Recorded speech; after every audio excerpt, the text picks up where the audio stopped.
Hello guys, welcome back with another video on the chapter Economic Reforms.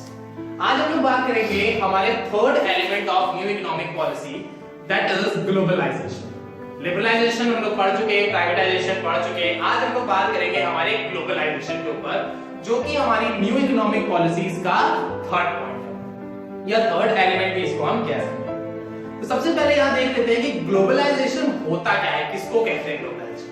तो नाम जो हमारा है उसमें देखो छोटा सा अगर हम टर्म लेके चले यहाँ पे ग्लोबल, नाम का वर्ड क्या है यहाँ पे ग्लोबल। ग्लोबल का मतलब क्या हो गया, रेस्ट ऑफ द वर्ल्ड। यानी कि यहाँ पे इस न्यू इकोनॉमिक पॉलिसी में जब गवर्नमेंट ने ग्लोबलाइजेशन इंट्रोड्यूस किया तो उनका उसमें मेन कॉन्सेप्ट था कि कैसे हम अपने आप को ग्लोबल लेवल पे ले जा सकते हैं। ग्लोबल लेवल का मतलब क्या हो गया कि कैसे हम अपनी इंडस्ट्रीज को या अपनी इकोनॉमी को rest of the world economy के साथ कनेक्ट कर सकते हैं। क्योंकि पहले हमारे ब्रिटिशर्स जो थे, जैसे हमने अपने फर्स्ट 4 चैप्टर में पढ़ा था कि ब्रिटिशर्स ने हमारा रेस्ट ऑफ द वर्ल्ड के साथ कनेक्शन एकदम तोड़ दिया था। ना हम इंपोर्ट करते थे ना एक्सपोर्ट करते थे due to the heavy taxes. हमारा सिर्फ इंपोर्ट एंड एक्सपोर्ट किसके साथ था, ब्रिटिशर्स के साथ। तो हमारा कनेक्शन तो ऐसे कोई अवेलेबल था नहीं, ना हम एक्सपोर्ट इंपोर्ट इतना कर पा रहे थे। इसी कनेक्शन को रीस्टैब्लिश करने के लिए हमारे गवर्नमेंट ने क्या किया, यहाँ पर उन्होंने कनेक्शन एस्टैब्लिश करने के लिए उन्होंने ग्लोबलाइजेशन पॉलिसी इंट्रोड्यूस की। इस ग्लोबलाइजेशन पॉलिसी में उन्होंने क्या किया, it is a process of associated with the increase openness. सबसे पहले उन्होंने काम क्या किया, उन्होंने ओपननेस कर दी। अब ये ओपननेस दोनों तरफ से थी। हम चाहे तो रेस्ट ऑफ द वर्ल्ड के साथ ट्रेडिंग कर सकते हैं, रेस्ट ऑफ द वर्ल्ड की कोई भी कंट्री चाहे हमारे साथ ट्रेडिंग कर सकती है। हम चाहे किसी भी कंट्री में जाके बिजनेस कर सकते हैं, किसी भी कंट्री का बिजनेसमैन चाहे इंडिया में आके बिजनेस कर सकता है। तो उन्होंने सबसे पहले जो बाउंड्री लिमिट थी, जो हमारी बाउंड्री लिमिट डिसाइडेड थी, उसको ओपन कर दिया कि अब सबके लिए द्वार खुले हुए, दरवाजा सबके लिए खुला है, कोई भी बाहर जा सकता है और कोई भी अंदर आ सकता है। दूसरा काम उन्होंने किया, ग्रोइंग इकोनॉमिक इंटरडिपेंडेंस। दूसरी चीज उन्होंने क्या करी, सबसे जरूरी चीज इंटरडिपेंडेंस।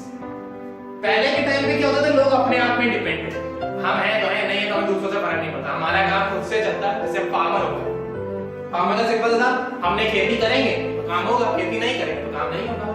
लेकिन गवर्नमेंट ने यहाँ पे क्या किया, इंटरडिपेंडेंस लोगों के अंदर किया। इंटरडिपेंडेंस से क्या हुआ, उन्हें ये पता था हम ग्रो तो कर सकते हैं, मतलब कोई भी जैसे फार्मर ही हो गया, फार्मर क्रॉप ग्रो तो करा सकता है, लेकिन कब, जब उसको सीड मिलेंगे।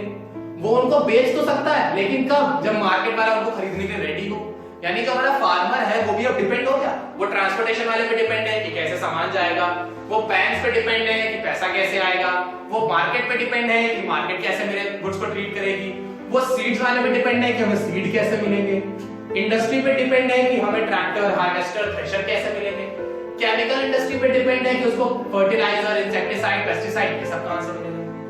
तो यानी कि अब गवर्नमेंट ने क्या कर दिया था, लोगों के अंदर एक इंटरडिपेंडेंस की क्वालिटी जनरेट कर दी थी कि हम आप पे डिपेंड हैं, आप हम पे डिपेंड, हमारे बिना आप ग्रो नहीं कर सकते और आपके बिना हम ग्रो नहीं कर सकते। यानी कि इक्वल ग्रोथ चलेगी। पहले क्या था, एक आदमी बढ़ रहा है दूसरा वहीं था, लेकिन अब क्या है, बढ़ना है तो दोनों को साथ में बढ़ना पड़ेगा, क्योंकि दोनों एक दूसरे पे डिपेंड है। And deepening the economic integration of the global economy. और उन्होंने क्या किया, हमारी इकोनॉमी को और डीप कर दिया किनके साथ, ग्लोबल इकोनॉमी। यानी कि उन्होंने इंडिया के रिलेशन बहुत ज्यादा स्ट्रॉन्ग कर दिए थे या स्ट्रॉन्ग करना चाहते थे with the rest of the. तो ग्लोबलाइजेशन में सिंपल सा इसका मेन कॉन्सेप्ट ये था कि कैसे हमारी गवर्नमेंट ने ओपननेस कर दी थी बिजनेस लगाने के लिए, हमारी इकोनॉमी को rest of the world economy के साथ कनेक्ट कर दिया था और सारी इंडस्ट्रीज का आपस में इंटरडिपेंडेंस एस्टैब्लिश कर दिया था, जिससे हमारी ओवरऑल इकोनॉमी की जो ग्रोथ है वो बहुत तेजी से हो रही। अब यहाँ पे ग्लोबलाइजेशन जो थी वो हमारी एक कॉन्सेप्ट पे बेस है, मतलब पूरी ग्लोबलाइजेशन सिंपल से एक कॉन्सेप्ट पे बेस है और वो कॉन्सेप्ट है हमारा आउटसोर्सिंग। ठीक, ग्लोबलाइजेशन हमारी किस पे बेस है, आउटसोर्सिंग पे बेस है। अब ये आउटसोर्सिंग क्या होता है, तो आउटसोर्सिंग नाम से क्या समझना है, आउटसोर्सिंग, आउट मतलब बाहर, सोर्सिंग का मतलब बाहर का कोई सोर्स या रिसोर्सेज। तो यानी कि आउटसोर्सिंग का मतलब होता है कि जब हम लोग अपना कोई काम बाहर के किसी बंदे से करवा रहे हैं या रेस्ट ऑफ द वर्ल्ड या आउटसाइडर से हम अपना कोई काम करवा रहे हैं, तो उसको हम लोग बोलते हैं आउटसोर्सिंग। तो आउटसोर्सिंग का सिंपल क्या है, it refer to a system of hiring business service, क्या है, hiring business service from the outside world. कि जब हम लोग अपने आउटसाइड वर्ल्ड के साथ अपने बिजनेस की सर्विस को देते हैं, मतलब इन शॉर्ट मेरा कोई काम था, मुझे कोई काम दिया गया, अब मैं अपना काम किसी बाहर वाले से कर रहा हूं और उसको उसके लिए पैसे दे रहा हूं, तो मेरा काम हो रहा है, मेरा काम इजी हो गया, उसको एक नया काम मिल रहा है, उसकी भी ग्रोथ हो रही है। तो ग्लोबलाइजेशन में कंट्रीज ने क्या किया कि जो काम छोटे-छोटे काम होते थे वो उन्होंने स्मॉल स्केल इंडस्ट्री को दे दिए, जिससे हमारी स्मॉल स्केल इंडस्ट्री भी ग्रो करने लगी और लार्ज स्केल इंडस्ट्रीज भी ग्रो करने लगी। ठीक, तो हमारा बेसिक कॉन्सेप्ट क्या है ग्लोबलाइजेशन का? आउटसोर्सिंग। आउटसोर्सिंग में सिंपल चीज क्या है? Hiring the business service from outside world, कि हमने बाहर की कंट्रीज के साथ या बाहर के किसी पर्सन के साथ हमने उसकी सर्विस हायर करी और उसकी सर्विस का इस्तेमाल करके हम अपना काम, ठीक है। नेक्स्ट मेरा आता है पॉलिसीज, कि ग्लोबलाइजेशन में गवर्नमेंट ने क्या-क्या मेन पॉलिसीज बनाई, मतलब ग्लोबलाइजेशन में हमारी मेन पॉलिसीज क्या है। सबसे पहले increase the limit of foreign investment. Government ने क्या किया, जो फॉरेन इन्वेस्टमेंट की लिमिट है वो इंक्रीज कर दी। फॉरेन इन्वेस्टमेंट की फॉरेन डायरेक्ट इन्वेस्टमेंट, जो एफडीआई था, गवर्नमेंट ने एफडीआई इंक्रीज कर दिया।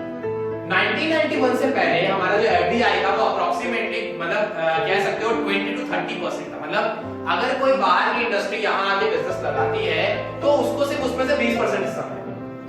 जैसे बाहर की कोई इंडस्ट्री आई, उन्होंने इंडिया में बिजनेस सेटअप किया, पूरे साल में उन्होंने 100 करोड़ रुपए कमाए, तो उन लोगों को उसमें से सिर्फ 20-30 करोड़ मिलेगा, बाकी 70 हमारा। कोई क्यों आएगा? आप आए, हमारे यहाँ काम किया, पैसा भी हमें को देगा, आपको कुछ मिलेगी तो क्यों करोगे काम? कभी नहीं करोगे। तो इस वजह से बाहर की कंपनीज यहाँ आती नहीं थी, तो हमें टेक्नोलॉजी भी नहीं मिलती थी। लेकिन गवर्नमेंट ने जैसे ही इन्वेस्टमेंट लिमिट बढ़ा दी, तो उसके बाद गवर्नमेंट ने बढ़ा के इसको कर दिया था 43 to 47%। यानी कि अब आप इंडस्ट्री लगाओ, लगभग 50% हिस्सा आपका, 50 हमारा। लेकिन अभी भी हम क्यों है भाई? टेक्नोलॉजी मेरी, ह्यूमन रिसोर्स, टेक्नोलॉजी मेरी, रिसोर्सेज मेरे, ठीक, लेबर आपका, इंफ्रास्ट्रक्चर आपका, तो पैसा आधा आधा हम नहीं आएंगे, हम अपने यहाँ लगा देंगे, क्योंकि बनवाना तो हमें ही पड़ेगा, हम क्यों आए आपके? फिर गवर्नमेंट ने कर दिया 100%, यानी अब आप आओ, इंडस्ट्री लगाओ, पूरा पैसा आपने 100 करोड़ कमाए, पूरे 100 आपके, आपने 200 कमाए, पूरे 200 आपके, आपने जितना भी कमाया पूरा पैसा आपको, हमको उसमें से एक भी पैसा नहीं। तो जैसे ही गवर्नमेंट ने ये इन्वेस्टमेंट लिमिट बढ़ाई तो क्या हुआ? बाहर की इंडस्ट्रीज इंकरेज हुए, बाहर के बिजनेसमैन इंकरेज हुए, और जैसे ही वो इंकरेज होना शुरू हो गए, उन्होंने हमारे इंडस्ट्री लगाना शुरू कर दिया। और आज के टाइम पे हमारे जितने भी ब्रांड्स अवेलेबल हैं उसमें से 90% ब्रांड हमारे फॉरेन, सिर्फ डोमेस्टिक मार्केट में 10% ब्रांड इंडिया के होंगे, बाकी लगभग 80 to 90% ब्रांड्स हैं वो सब फॉरेन ब्रांड है। क्यों? क्योंकि अब हमारे यहाँ 100% है। नेक्स्ट मेरा आता है पार्शियल कन्वर्टिबिलिटी। पार्शियल कन्वर्टिबिलिटी का मतलब हो गया कि हम अपनी इंडियन रुपी को फॉरेन में कन्वर्ट करा रहे हैं या फॉरेन करेंसी को इंडियन रुपी में कन्वर्ट करा रहे हैं। तो अगर हम इंपोर्ट एक्सपोर्ट करते हैं, अगर हम एक्सपोर्ट कर रहे हैं तो हम फॉरेन करेंसी को, मतलब जो फॉरेन करेंसी होगी वो इंडिया की करेंसी में कन्वर्ट होगी। अगर हम इंपोर्ट कर रहे हैं तो इंडियन करेंसी को कन्वर्ट कराएंगे फॉरेन करेंसी के साथ। तो पहले के टाइम पे क्या होता था, ये कन्वर्जन रेट बहुत हाई होता था, मतलब जो एक्सचेंज रेट है वो तो अलग है, कन्वर्ट कराने में भी टैक्स चार्ज लगते थे कि आपने अगर 100 रुपए कन्वर्ट कराए तो 1% दो। एक एग्जांपल है ये, 100 रुपए कन्वर्ट कराए 1% दो, 1000 रुपए कन्वर्ट कराए 2% दो, 10,000 रुपए कन्वर्ट कराए 3% दो। तो एक्सचेंज रेट जो पहले वो तो लग ही रहा है, प्लस कन्वर्जन रेट भी लग रहा है, तो लोग इसलिए एक्सपोर्ट इंपोर्ट करते ही नहीं थे कि हम क्यों दें 1% ज्यादा, जो हमें प्रॉफिट मिल रहा है वो तो हमारी कमीशन में चला जाता है, तो हमें करना ही नहीं है। तो इसके लिए गवर्नमेंट ने क्या किया, पार्शियल कन्वर्टिबिलिटी करा दी कि आपको जितनी जरूरत है उतना कन्वर्ट करो और उसमें भी चार्जेस देने की जरूरत नहीं। तो अब इंपोर्ट एक्सपोर्ट पे चार्जेस खत्म हो गए तो लोग और इनकरेज होने लगे करने के लिए। Next, long term trade policies. पहले की जो पॉलिसीज होती थी वो शॉर्ट पीरियड के लिए होती थी, जनरली 1 साल या 5 साल के लिए होती थी, इससे ज्यादा नहीं होती थी। बट 1991 के बाद गवर्नमेंट जो पॉलिसीज बनाने लगी वो 5-10 साल, 15 साल, 20 साल, 30 साल की होने लगी। जैसे अगर आप देखें इलेक्शंस वगैरह जब आते हैं तो जो भी हमारे लीडर्स होते हैं वो क्या कहते हैं, हम इंडिया को 2020 तक इस, जैसे 2014 में जब इलेक्शन हुए थे तो उन्होंने 2030 तक हम इसको ट्रिलियन इकोनॉमी बनाना चाहते हैं। अभी अब 2021 में इलेक्शन हो गए तो कहेंगे 2040 में ट्रिलियन बनाना चाहते हैं। तो वो आने वाले 20 साल की बात कर रहे हैं, अभी की बात ही नहीं कर रहे। जब आने वाले 20 साल की बात कर रहे हैं तो हमारी पॉलिसी कैसी हो गई, लॉन्ग टर्म के लिए होगी। तो जब पॉलिसियां लॉन्ग टर्म के लिए बनेगी तो उसमें जो भी चेंजेस आ रहे हैं उनको एडजस्ट कर सकते हैं कि चलो अभी 2 साल खराब गए, आगे के 18 साल अच्छे जाएंगे, ये 5 साल खराब गए, आगे के 15 साल अच्छे चले जाएंगे। बट जब आपकी पॉलिसी शॉर्ट टर्म की होती है, 5 साल के लिए बनाई है, उसमें पता चले 2 साल खराब ही हो गए, तो अब 3 में क्या करेंगे, 5 में 2 खराब हो गए, अगला तीसरा वाला उनको कवर अप करने में जाएगा, तो आगे आने वाले 2 साल में क्या पूरा 5 साल का प्रॉफिट कमा लेंगे? नहीं कमा सकते। तो लेकिन अगर भाई 20 साल की पॉलिसी हो, 2 साल खराब हो गए, अगले 2 साल में उसको करेक्ट करने के लिए ले लिए, बाकी 16 साल में पूरा सही करने के लिए ले लिए, मैनेज हो गया। तो गवर्नमेंट ने ग्लोबलाइजेशन पे लॉन्ग टर्म पॉलिसी बना दी। रिडक्शन इन टैरिफ, टैक्सेस एकदम रिड्यूस कर दिए, इंपोर्ट करो, एक्सपोर्ट करो, परचेज करो, सेल करो, कोई भी एक्स्ट्रा टैक्सेस या हाई टैक्सेस पे करने की जरूरत नहीं है, जो नॉमिनल या चार्जेस लगते हैं वही आपको पे करने हैं। Next, withdrawal of quantity restrictions, quantity restrictions भी हटा दिए, मतलब कोई ऐसी लिमिट नहीं है कि 100 ही गुड्स बाहर भेजोगे, कोई ऐसी लिमिट नहीं है कि 100 ही गुड परचेज करोगे, कुछ नहीं, मतलब टैक्सेस भी नहीं है, क्वांटिटी रेस्ट्रिक्शंस भी नहीं है, लॉन्ग टर्म पॉलिसीज बना दी है, उसके बाद लिमिट्स भी इंक्रीज कर दी और कन्वर्टेबिलिटी भी इजी कर दी। तो ये सारे पॉइंट्स गवर्नमेंट ने इसलिए करे ताकि हम लोग रेस्ट ऑफ द वर्ल्ड के साथ कनेक्ट करें, और जब रेस्ट ऑफ द वर्ल्ड के साथ कनेक्ट करेंगे तो उसके बेनिफिट्स हमको अपने आप। ये तो मेन पॉलिसीज थी। कुछ गवर्नमेंट ने अदर पॉलिसीज भी बनाई हमारी ग्लोबलाइजेशन में। वो अदर पॉलिसीज क्या थी? सबसे पहले मेरा यहाँ पे था ट्रेड बैरियर्स। टैरिफ बैरियर्स का मतलब क्या हो गया कि हमारे यहाँ गवर्नमेंट ने कुछ custom duty, import duty type की लगा रखी हुई थी, जिसकी वजह से लोग ग्रो नहीं कर पा रहे कि अगर इंपोर्ट करा रहे हैं टैक्स दो, एक्सपोर्ट कर रहे हैं टैक्स दो। तो गवर्नमेंट ने क्या किया, जितने भी टैरिफ बैरियर्स थे इनको हटा दिया। तो टैरिफ बैरियर्स का सिंपल सा मतलब होता है टैक्स बैरियर, जो हमारे इंपोर्ट एक्सपोर्ट पे जो हमारी इंपोर्ट ड्यूटी या कस्टम ड्यूटी, एक्साइज ड्यूटी लगती है, वो गवर्नमेंट ने हटा दी। दूसरे थे non tariff barriers. Non tariff मतलब टैक्स बैरियर नहीं है, दूसरे बैरियर्स। दूसरे बैरियर्स क्या होंगे? क्वांटिटी बैरियर्स, यानी कि गवर्नमेंट ने क्वांटिटी बैरियर्स लगा रखे कि 100 ही मंगाओगे, 100 से ज्यादा नहीं मंगाओगे।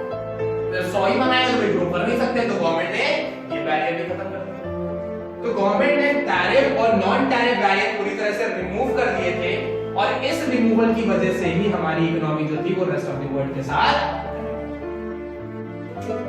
नेक्स्ट मेरा आता है बायलैटरल एग्रीमेंट। बायलैटरल एग्रीमेंट का मतलब होता है कि जब कोई एक कंट्री किसी दूसरी कंट्री के साथ ट्रेडिंग, मतलब सिर्फ दो ही कंट्रीज हैं, एक इंपोर्टर और एक एक्सपोर्टर है, तो जब कोई भी एग्रीमेंट, कोई भी ट्रेडिंग सिर्फ दो कंट्रीज के बीच में होती है तो उसको बोलते हैं बायलैटरल एग्रीमेंट। ठीक। मल्टीलैटरल, जब एक कंट्री ट्रेडिंग मल्टीपल कंट्रीज के साथ करती है, जैसे इंडिया हो गई, ठीक, तो इंडिया मल्टीपल कंट्रीज के साथ ट्रेडिंग करती है। तो जब एक कोई कंट्री मल्टीपल कंट्रीज के साथ या मोर देन 2 कंट्रीज के साथ ट्रेडिंग करती है तो वो कहलाती है मल्टीलैटरल एग्रीमेंट। और जब कोई एक कंपनी किसी एक कंट्री के साथ डील, कोई एक कंट्री किसी एक कंट्री के साथ डील करती है तो बायलैटरल, मतलब 2 कंट्रीज होंगी तो बायलैटरल एग्रीमेंट, जब 2 से ज्यादा कंट्रीज होंगी तो मल्टीलैटरल। तो ये था हमारा पूरा ग्लोबलाइजेशन का कॉन्सेप्ट। इसमें हमने ये समझा कि ग्लोबलाइजेशन क्या होता है, गवर्नमेंट ने पॉलिसीज क्या बनाई, कौन सी पॉलिसीज गवर्नमेंट ने रिमूव कर दी, और किस तरह के हमारे ट्रेड एग्रीमेंट। आई होप आपको सारी चीजें क्लियर हो गई होंगी। अगर कोई डाउट, कोई सजेशन, कोई क्वेरी है तो आप पूछ सकते हैं।